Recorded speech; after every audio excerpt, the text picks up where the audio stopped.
thank you for being here with us. This is a extremely global team. You do have people from all over, very dedicated, committed. We want to learn from other people like you how we can help others. Basically, that's, of course, in the process, we might learn for ourselves, and we have lots of questions as well.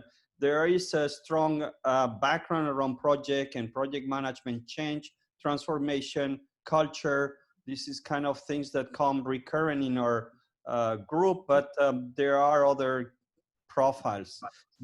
I sent a brief summary on you. I'd like to ask Ian to maybe briefly introduce you. You are coming here as thanks to Ian, so maybe what's the relationship, and then we get started, Ken. I will give you all control of the slides. Okay. Okay, I'll let Ken actually explain his background himself, but Ken comes from an entrepreneurial background. He has actually run recruitment companies. He's now acting as a job search coach. Ken has very kindly turned around my CV into something that is fit to be distributed, and then knows how to actually approach the job hunters for people seeking new employment. So Ken, the rest of your background, I'll let you take them through. Thank you. All right, thank you. Let's see if I can share my screen. Host, okay, I need someone to give me access to share my I just gave you, Ken. You should be able to do it now. There we go. All right, hold on. No. I get it. I gotta move it. I have 3 screens on my desk, so Wow.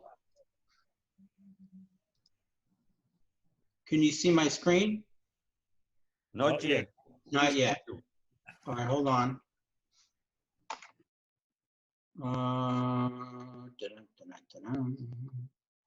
Technology, we love it.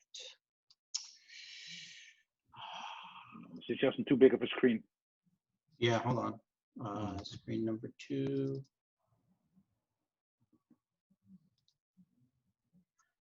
Yeah. Can you see my slide, or do you see a different screen? We see it. Oh, we've got the slide. Okay, you see my slide. Okay, good. All right, good. Okay, everybody, my name is Ken Zwerdling. I run a company called Global Expansion. I'm a global career job search coach. We have been living in very difficult times for the last several months. But what's exciting to me is we could focus on all of the doom, the gloom, the negativity. There is plenty of that to go around. But there are also pockets of opportunities. How do you find those opportunities? Where are they? How do we approach them? So I'm going to focus a little bit today on the first thing I want to focus on is a little bit about the overview of what's happening in the global job market. In the United States, every Thursday, they produce the unemployment claims numbers for the prior week. Last week, there were 1,400,000 people who filed for unemployment claims. Over the last 12 weeks, there were 50 million people who filed for unemployment claims. These numbers have been decreasing for the last 6 or 7 weeks, except for this week. This week, they went up. So what that means is more and more people are still being laid off. Every country that is represented here is different. How the virus is affecting them, what kind of government restrictions, lockdowns, stay at home in place, government subsidies. In the United States, next week, unless Congress passes some legislation, many millions of people are going to lose their unemployment benefits. So every country is different in what they are providing subsidies for, what the market is. So around the world right now, every country is really experiencing their own world. And if you're talking about, looking for a job in your country, that's one issue. But if you're in one country and you want to look for a job in another country, that's a whole nother complete issue. So what I see is a huge sense of uncertainty. And what that means is, yes, people have been laid off. Yes, they have been hired back. But, the industries, the travel industry, entertainment, hospitality, sports and entertainment, oil and gas, those were all of the, the underlying industries that got affected. But it is now spread across all industries. So the problem becomes companies don't know exactly what to do. Meaning, in this country, there were certain rounds of layoffs. Then there were certain rounds of closing down economies, people staying home in place. Not all cities and states in the United States closed down to the fullest. And then when they started reopening, not all of them did a limited release on reopening. They opened too fast, and all of a sudden, the infection rates in the United States are just kind of going through the roof. So what happens is when you're applying to jobs in the United States or around the world, companies are not sure what's happening. Are there going to be more lockdowns? Are we going to hire back some of the staff that we had before? Are there going to be more and additional layoffs? Is the government going to help pick up some of the subsidies?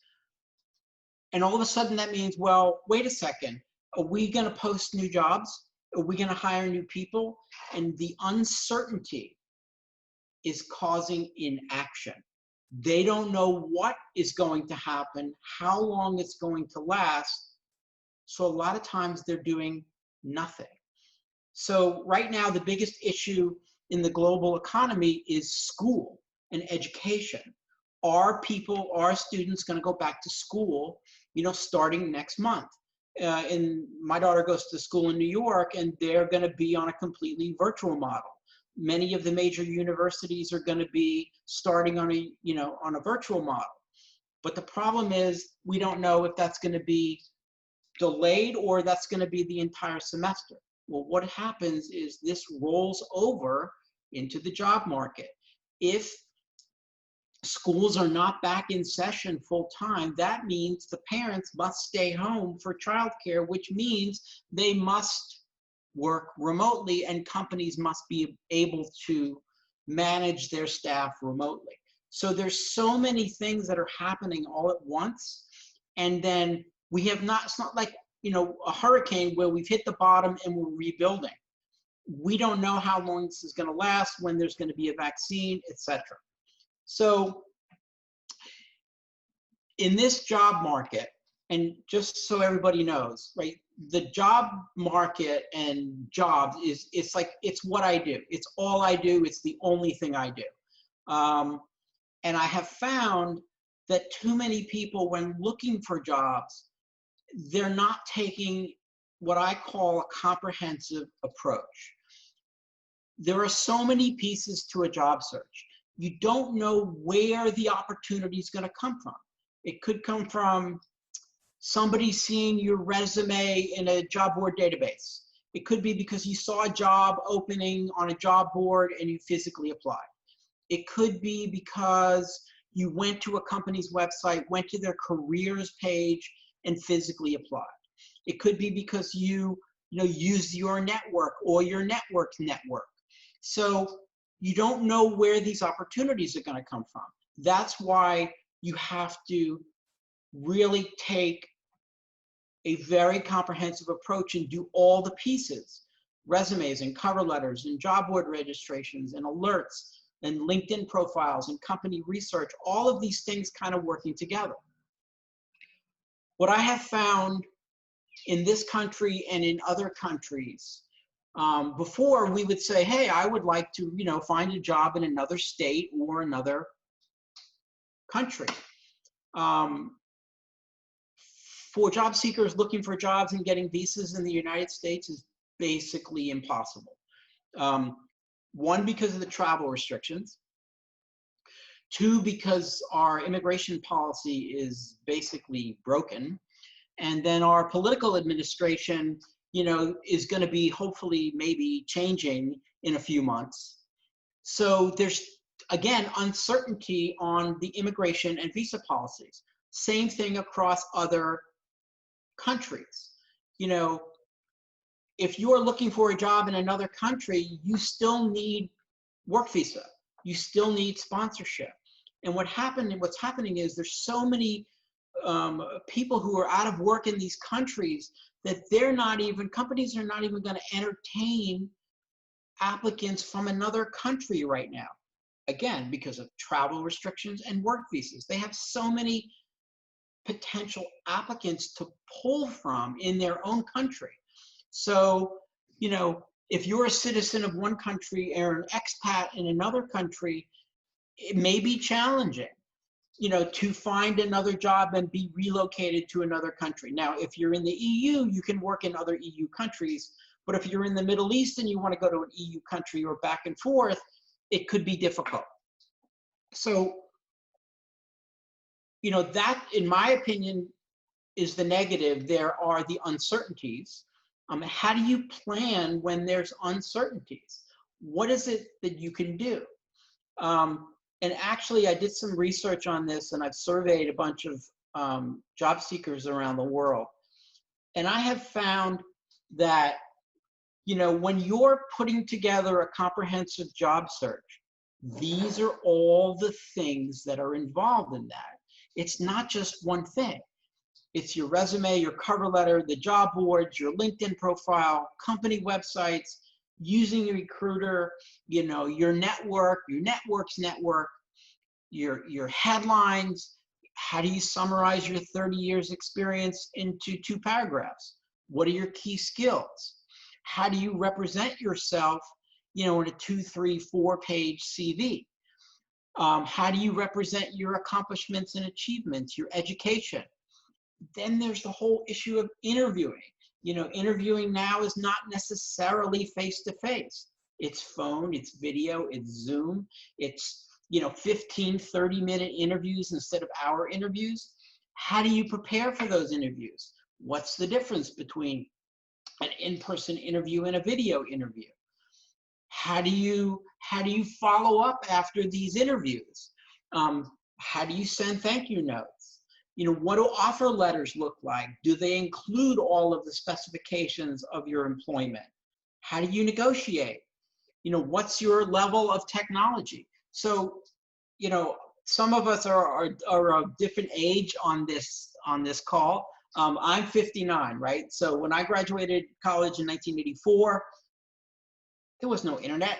There were no personal computers. My resume was done on my college typewriter, right? So today, fast forward 35 years, technology is so infused in the aspect of job search, right? It must be leveraged and you must understand it.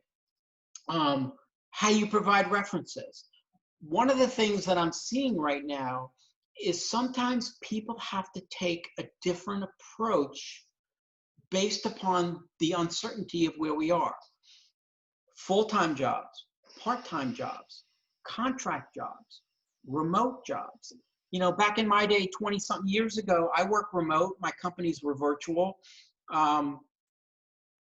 Most organizations didn't like to have remote employees. I mean, they called it telecommuting, but they didn't like it because they thought you were doing your laundry. So what has happened over the last 20 years is remote work has gone from, a fad to a trend to a movement to, okay, everybody work from home. And it happened just like that. So the whole remote aspect of work is really been accelerated in the last several months. And of course, that's going to affect a lot of industries, the real estate industry, office space industry, etc. So, perhaps the job you're looking for is in an industry that has been, greatly affected by the virus. You may not be able to get the job that you had just 6 months ago when unemployment was 3.5% or 4%. Perhaps you need to look for a position in the short run to earn an income and earn a salary until things change. So what I have found is that even though there's a lot of negative out there, there is a lot of positive. I mean, 3 of my clients in the last 2 weeks got job offers. 3 other clients got interviews. So there are things that you can be doing and processes that you can be following. So some of the things I want to focus on is, what is it you can do right now with all the doom and gloom? So in the United States and around the world, there are job boards. There are the LinkedIns and Indeeds and Monsters and Glassdoors, and many other country and industry-specific job boards. You need to be registered on all of the major boards. And this is a mistake a lot of people make, because LinkedIn is great, it's awesome, but it's not the only game in town. And what that means is companies only have access or licenses to specific resume databases. It's too expensive for them to have licenses for all the boards. So if your profile is only on LinkedIn, you're missing all the other opportunities on all the other boards. Now, as an applicant, they are free, but you need to be set up on all 5, because positions that you're seeing on one, you're not necessarily going to see on the other. The other thing that is important to pay attention to is the dates of these jobs. And this I can't stress enough. So usually in job search, people put in certain criteria in their search. Titles, positions, geography, years of experience, salary, and date. We used to be able to apply to jobs that are 2-3 weeks old, a month old. But today you can't do that. You must see and apply to jobs that have been recently posted. Because if a job is 2 or 3 weeks old, chances are it's either been filled. There are tremendous numbers of candidates that have already applied, or the position has basically gone away, but the organization hasn't taken the posting down. You need to see positions as they come online and be what I call in the first wave of applicants. That means sorting by date. And date is usually 24 hours, 3 days, 5 days, 7 days, 2 weeks. And even on LinkedIn, when you sort by date, it actually sorts by the hour. So all of a sudden you're doing a search and the results come up and it says, this position was just posted 3 hours ago. So very few people are actually seeing that. So the goal is to see these positions as they are coming online and apply and be in the first wave. The goal is 24 to 48 hours, and that means monitoring these openings each and every day, at least once or twice a day. I ask a lot of my clients, I say, well, how many positions did you apply to? And they say, well, I applied to 10 or 20 positions this week. Depending upon the position you're looking for in the industry and your experience, I mean, you could be applying to 10, 20, 30, 40 positions a day. So in this market, it is about volume. It is about the number of positions you are applying to. And I used to say, well, only apply to positions that are like a 90% match. In this economy, you can't do that. Even if it's 60 to 70% match, apply. Even if you think you may not be interested, apply. Because you may apply, you may get a response, tomorrow saying, hey, we got your resume. But again, receive your resume doesn't mean your resume was read. So the goal is to apply, because I've had clients apply to positions 3 to 4 weeks later, the company responded to them. So what's happening is a lot of companies are posting jobs, they're getting applicants, but they're not pulling the trigger to schedule interviews. eventually they will go through their databases and they will schedule these interviews. And remember, the goal is to get an interview. The goal of your CV is to get an interview. So we don't know how long this is going to take, how long the rebound is going to take. There's this thing called, a V-shaped recovery. We went down, we hit the bottom, and we're going up. Then there's a U-shaped recovery. I think personally, we're going to have what we call a prolonged U-shaped recovery. That means we're down near the bottom, and we're going to hang out there for a while before we start coming up.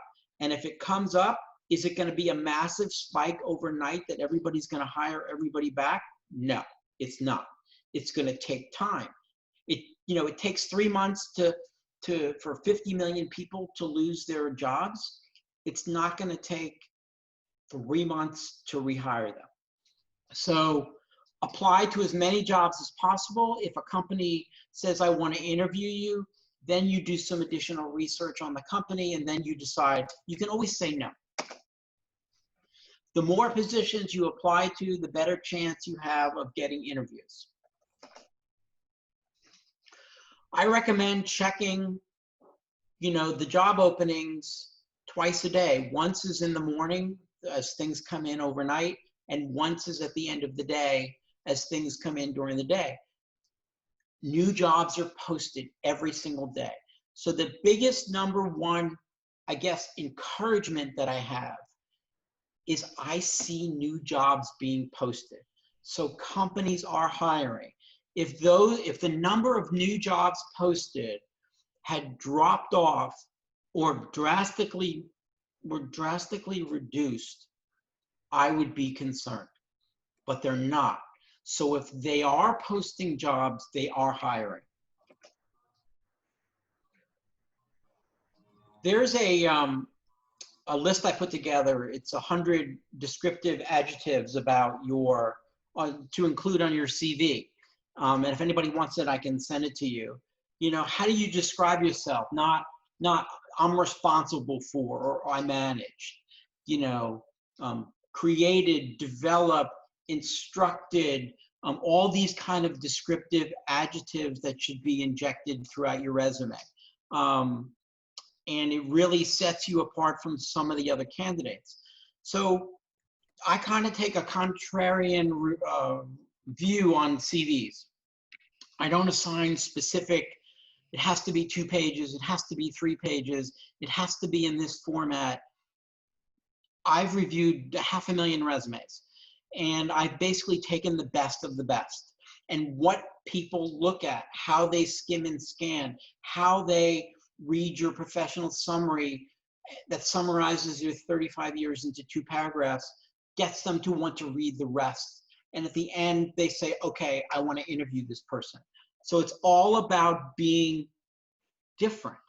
It's not about being the same as everybody else. So in my day, the resume was, bullet points, roles and responsibilities. Now it is important to inject accomplishments and achievements, quantifiable, measurable accomplishments and achievements. Opened a certain number of offices, cut expenses by Y, sold the sales volume of Z. Every industry has metrics. Could be production, could be inventory, could be earnings and revenue. They want to see not just what you've done, but what you have also achieved. So as I mentioned before, it's important to rethink the norm. And the norm means, would I like to get another job tomorrow, full-time, for the next several years? That would be great. But the reality is that may not happen. So what about getting a contract position? 30 days, 60 days, 90 days. What about getting freelance positions, temp positions, remote positions? How to find remote could be its own workshop in itself on how to find remote work, especially when it's cross-border. But when you inject the remote component of work, it opens up the number of available positions exponentially, right? So how do you tap into that remote work? So this is what I mean. If you're searching, you could search specifically on contract, specifically on a city within a 50-mile radius, you know, a 30, 60-day position, or even a temp position.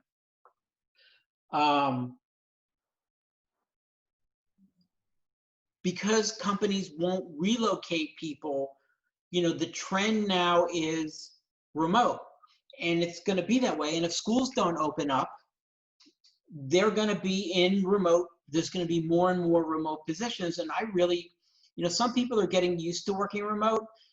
Some people like it. Some people don't like it. It's not for everybody. But if you do it well and you can, you know, ride out what's happening, it makes sense to look for positions that are remote. And these are not just any jobs. These are regular, normal, everyday jobs that are now just done remotely. Okay, so this is something that's important. So let me give you an example of someone in human resources. When you're searching for positions, titles are not universal, meaning, you know, a manager in one company could be a director in another company, could be a vice president in another company. So if you're searching using those titles, you're missing out on the results because it's limiting the search results. So search on human resources within a specific number of years of experience. You know, people say, I'm looking for a sales position, but some companies call it business development. Some may say vice president of business development. Some may say head of business development.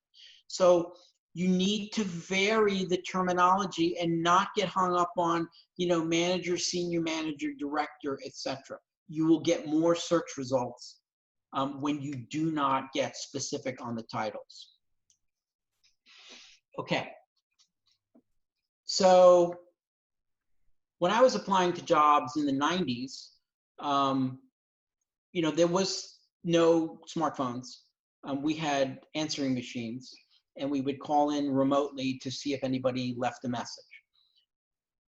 If you are applying to jobs, you must monitor your email. Too many people apply and apply and apply, don't check their email, and a company says, hey, we'd like to interview you. If you don't respond to them within 24 hours of that request, they're going to go to the next candidate because they're going to think that you're not interested. So if you're applying, monitor your email and respond to those inquiries. If you're not at your desk, if you're not on your laptop, if you're not on your desktop, download the mobile apps on your phone, because this way you can apply on the fly. You also need to keep a copy of your resume and your cover letter on your phone, because if an inquiry comes in and you have to send it, you know, waiting that 3 or 4 hours to get back to your desk is too long.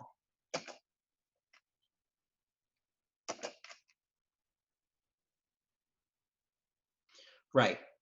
So even if you can't schedule because you're on your mobile and you don't know your schedule, at least you write them back and say, hey, I got your message. I'm interested. Let me get my calendar and I'll get back to you. It's the not getting back to them will cause your application to be removed from consideration. Okay. So all of us have CVs. We all have resumes. You know, the first thing people do is they look at your CV. The second thing they do is they look at your LinkedIn profile. So the information contained on both is usually the same, but the way it is represented is a little different.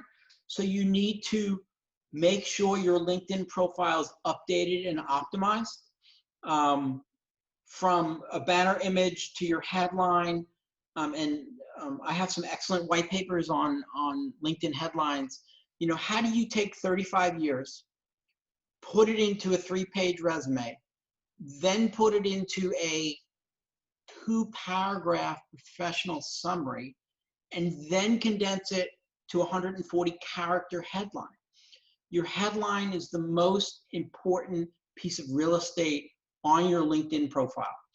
And I totally recommend against not putting seeking new opportunities, looking for new positions in your headline, because your headline is supposed to define who you are. You are not defined by the fact that you are seeking new opportunities. You're defined by an HR executive, a project manager, you know, an international sales and business development professional, etc. So make sure that you finish updating your CV and then you fix your LinkedIn profile. Also, getting recommendations on your profile from peers or colleagues. LinkedIn allows you to put in up to 50 skills. Inputting these skills / keywords related to your experience helps you come higher in the search results. So try to get to close as 50 as possible. I talked about the LinkedIn headline. When people are reading your application, you have your cover letter, you have your resume, you have all the components of your resume. You want your professional summary to stand by itself, meaning if they don't like what they see in their professional summary, they're not getting to page 4 of your resume. It needs to stand by itself.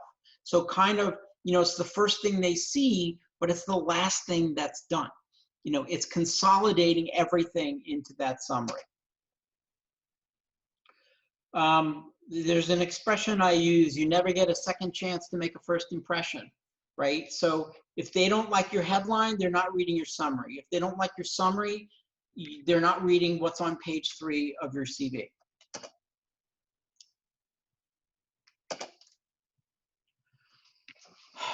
We talked about remote opportunities.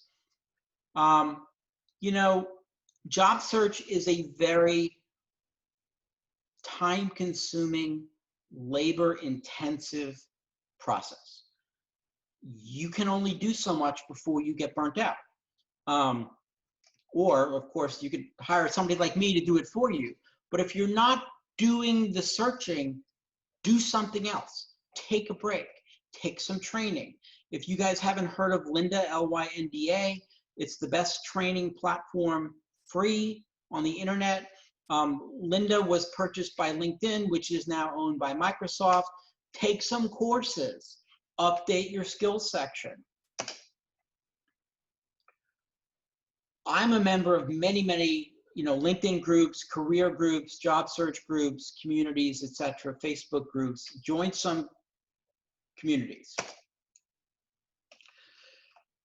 A lot of us are in lockdown or semi-lockdown, and we don't get to go out. We can't go to movies and restaurants and sporting events, etc. The only thing that kind of keeps me sane is getting out of my apartment, going hiking or biking or swimming or walking or something. Do something to clear your head. Because I watch the news, it's negative. I try to filter it out. I'm interested because of the economy, but you could get overwhelmed by the news. So, take a break. I think the hardest part for me is not knowing how long this is going to last. And the days just seem to blend together, right? When's this going to be over? The answer is we don't know. So my approach is, I look a day or 2 or a week at a time. There's no way to predict a month from now what's going to happen. So I'm kind of focusing on being mindful and present, and not looking too far out.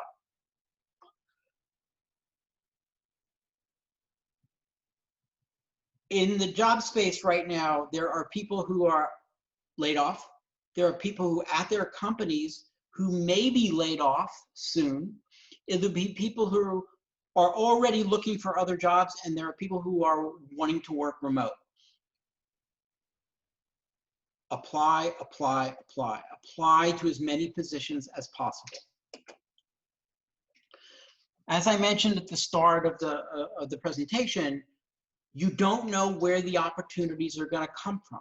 That's why you have to work all of these kind of individual pieces. Because you know, a recruiter could call you, you get an email message, you know, how to leverage your network, and then your network's network, how to research companies, how to find the HR person in that company. You have to use all of the approaches, because if you're not, it's going to take longer for you to find a job. We're going to get to some Q&A, and I'll be more than happy to take some questions. My company is a career coaching company, an outplacement company. You know, we help people put comprehensive job search together. I have excellent guides, white papers, research reports, a great community. Anybody can join. If you're interested, just you can see my email address and contact me. Antonio, I'm open for questions. Thank you, Ken. Very practical presentation, hands-on. Thank you very much. I think we learned a few things. I have here quite some questions. What I propose is that we try to be short on the questions, short on the answers, so that we can get as many as possible. Okay. And we are starting with Ian and Antoine. If you can go ahead. I think Sonia is raising her hand. We'll go afterwards with Sonia as well. Ian, Antoine, go ahead with your question. Ian, start, please. Ken, in respect to the adjectives, if you can share them with the group, we'll actually distribute them around the group. Okay. The other question was, what is the importance of one's local network as opposed to the job boards? You actually did begin to cover it towards the end. Yes. Okay. So your local network. All right. So my personal career is global. I have 11,000 LinkedIn connections. I have 3,000 HR connections, etc. You know, if you're looking for a job in a local market, you can segment your LinkedIn profiles by geography and in your own town. So you can just find those people who are within the UK or Saudi Arabia or New York or whatever, and reach out to them directly. There's a way to do that in your settings in LinkedIn. You know, you could, so what I have learned is that there are two instances where you do not need to be shy. One is when people owe you money and you're trying to collect. Two, when you're looking for a job, okay? You are nice and polite and you're reaching out and you say you're interested. There's a lot of people in the same situation right now. So the best way is to segment your contacts by geography, so you're not contacting people in another country when you're looking locally, and vice versa. Thank you. Thank you. Antoine. That's a good one. Hi, thanks for the presentation. Really cool, Ken. One of the downsides, because I've been freelancing for a long time, one of the things that I'm always struggling with is that the non-responsiveness, especially on, in this case, LinkedIn. I think I've counted them once. I think I sent about 200 responses to jobs in about a month. 0 response come from LinkedIn. It kind of made me super depressed. So either LinkedIn is not the right platform, or I'm doing something totally wrong. So I decided on the last one, but it really got my brain into this really dark space. What would your advice be to keep out of that dark space? Okay. So actually, I just wrote a paper on this, and that is about the reason. Okay. The reason you're not getting a response is not because of you. It's because of your resume. Okay, your resume is not communicating effectively who you are, what you've done, and what you're looking to do. There's no reason you shouldn't get any response. So, you fix your resume, then you fix your LinkedIn profile, etc.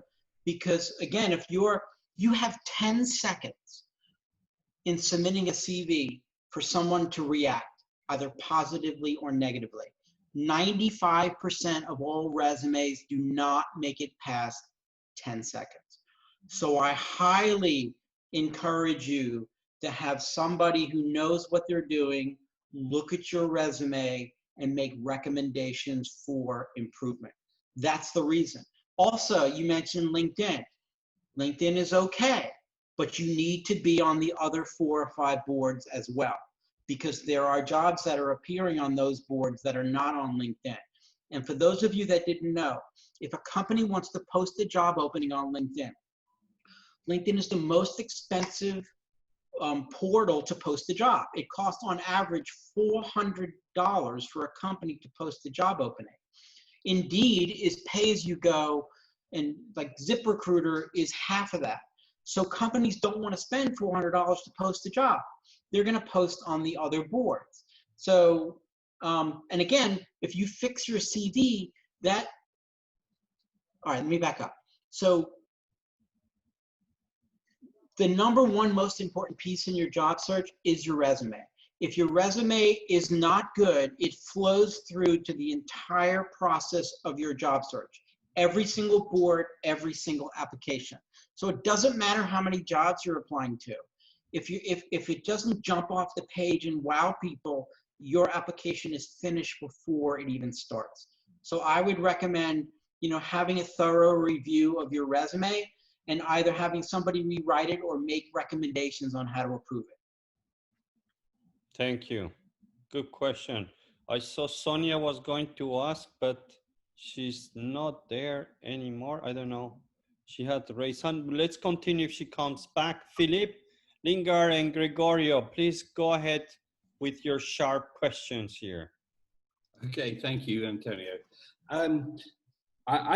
It's not for me personally, but I've got many friends who have been entrepreneurs and consultants who are suddenly finding themselves in the job market. So it's completely new to them. What's the best thing that you can do as a friend in terms of practical help and support? And as a little follow-on, given that the job market has swung around, it's gone from a seller's market to a buyer's market, are you beginning to see bad practices coming back in terms of ageism and sexism? Wow, that's a good question. So before I started this current company 3 years ago, I had 3 prior companies, but I had been an entrepreneur for 25 years. I had started 3 companies and I'm gonna go look for a job back in the job market.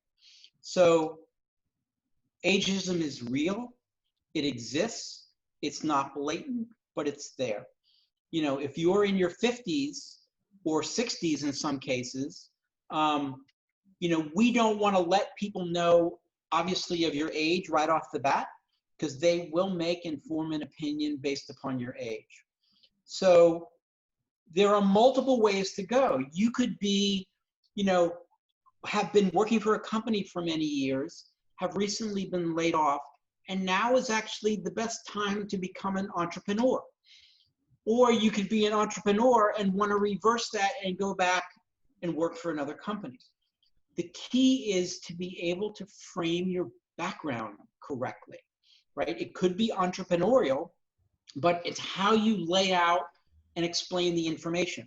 You cannot assume the person reading your resume is going to connect the dots. So for people, like even people who want to do career changes, teachers who want to get into corporate, military transitioning into the corporate world, they've done all these things, but they're not presenting it well. So it's all a matter of how you basically present it.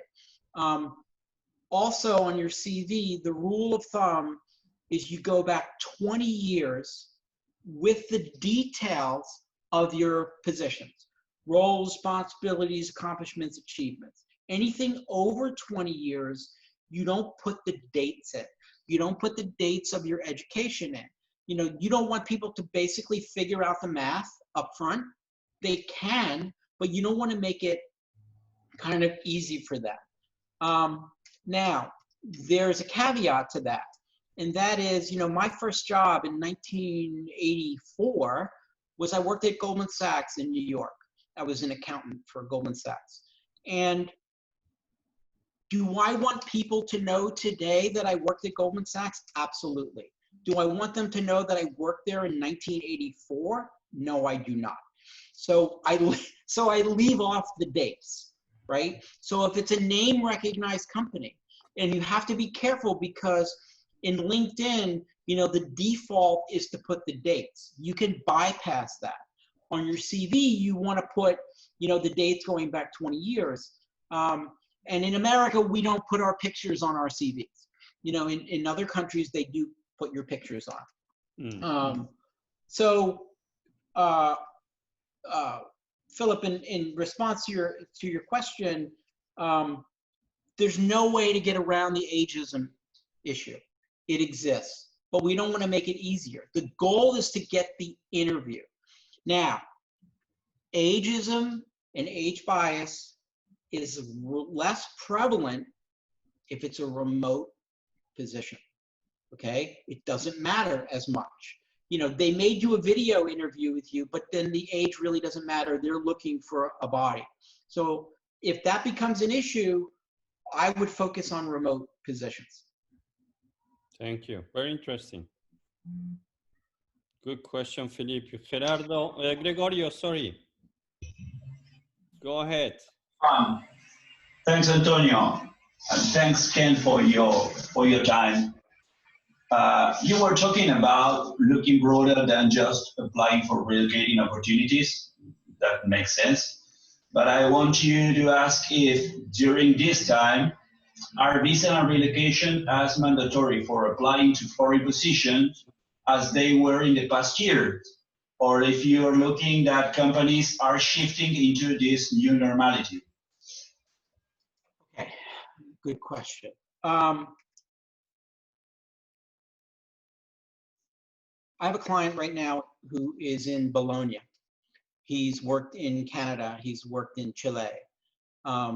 He is a resident and citizen of Bologna. We are applying to his behalf on companies in Asia, Singapore, Kuala Lumpur, Chile, Canada. In the old days, and I'll say the old days, 6 months ago, right? In the old days, you could apply to a company and, you know, the companies of a certain size, you would not have an issue with relocation or visas or sponsorship. But today, the whole process of being approved for a visa is so time consuming because you add to that the travel restrictions. So is it possible? Yes. Is it extremely difficult? Yes. And if you only have a certain amount of time to look, I would say the short-term approach is not to do that. Because when you're applying to a company, you don't know what their financial situation is. You don't know what their earnings are, how much their revenue has been affected, how many people they've laid off, if they're going to lay off more people, etc. If they're on a hiring freeze, you don't know. So just in a normal world of you applying, interviewing, getting accepted, doing the paperwork and approvals for visas, and then relocating, I mean, we're talking months and months and that's the short term. I mean, that's the optimistic view. It could be much longer. I mean, we still can't do international flights from the US, and a lot of countries are banning flights from the US to those countries. So I would not take the approach. I mean, if you're in the EU, it can be other EU countries. I get that, right? But if you're in the EU and you want to go, some of the countries in the APAC region, you know, Singapore, Malaysia, Kuala Lumpur, they have less stringent visa restrictions than the US, Canada, etc. So you want to target and research the current visa laws, but then again, you also can't control. There's so many things you can't control. So I would not spend the time right now. It's a futile effort in the near term to apply to companies in other countries that require visa, immigration, sponsorship, etc. in the short term. Good question and difficult topic. Yes, I want to get a couple of questions more. So Sandra, do you have a question or is just a comment there?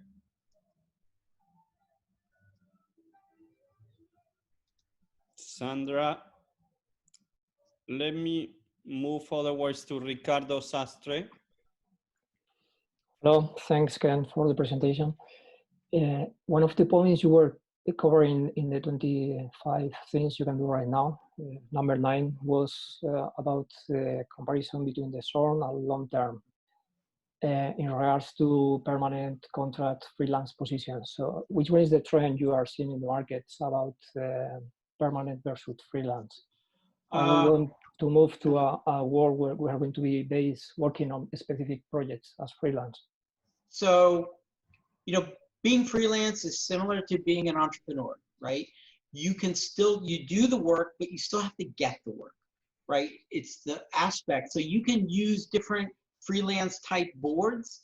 I'm not a big fan of those boards because you're competing with other freelancers and you also give a portion of your earnings and revenue to them. So when you're searching on positions, you actually use the word freelance in the search description. So like my daughter is a graphic designer, right? So you say freelance graphic designer, freelance engineer, and it will return results that have freelance in it. Because if you don't put that word freelance, you don't know. Same thing with remote, meaning 6 months ago, the job boards did not even have a category called remote. It was not like a box you could check. LinkedIn now has that. Indeed has a little of it. Most of the boards do have a freelance box, a contract box, or a temp box, but I have found that the algorithms are not accurate. The only way to really do that is to put it in the title. So either before your keyword, freelance or contract human resources, or graphic designer remote. Put those in the results. And when you get the results on the screen, if it does not say freelance or contract in the search results, meaning, you know, the 2 or 3 lines that appear before you click and go in and see the whole thing, it's very time consuming to go into each one to see if it's actually freelance or contract.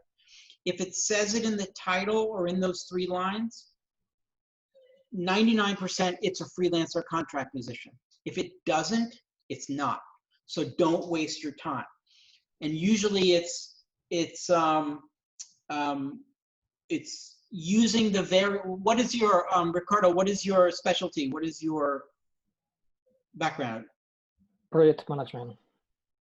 Project management, okay. So there are many remote project management positions. So putting remote in, putting contract in, some people may not hire, but they may hire you for 90 days. They may hire you for 30 days. So like I said before, if the opportunities for long-term employment are not there, shift, change. And this is a problem I see many people making. It's like, well, my search is not working. Change your search, pivot, adjust, change your keywords, change your geography, change your settings. Because just a small tweak returns different results. So test various things. And one other thing that I want to mention on this subject, and this is something that I figured out through doing this 1,000 times, is that when you set up your alerts on the job boards and the results come to you each day, those results are not the same as if you logged into a job board and did a search and saw the results within the platform. The algorithms are different. And most people don't realize that because you have much more functionality logging in. So don't rely just on your alerts. Log into each of your boards and do the searches within the boards. Thank you. Ken, when you talk the boards,